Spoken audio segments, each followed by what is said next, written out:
प्रारंभ हो गया अंडर 17 बालक 200 मीटर 200 मीटर दौड़ 4 राउंड है 200 मीटर दौड़ यहाँ पर अंडर 17 बालक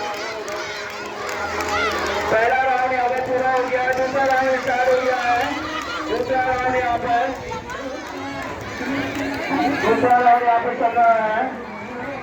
दूसरा राउंड यहाँ पर पूरा हो गया है दूसरा राउंड यहाँ पूरा होता है तीसरे राउंड में पहुंच चुके हैं तीसरे राउंड में पहुंच चुके हैं राष्ट्रीय की जगह कपड़ा यहाँ पर लीड कर रहा है अपने अंतिम राउंड में है अपने अंतिम राउंड में है कोई राउंड है अपने अंतिम राउंड में है अपने अंतिम राउंड में है और यहाँ पर बहुत जोर की यहाँ पर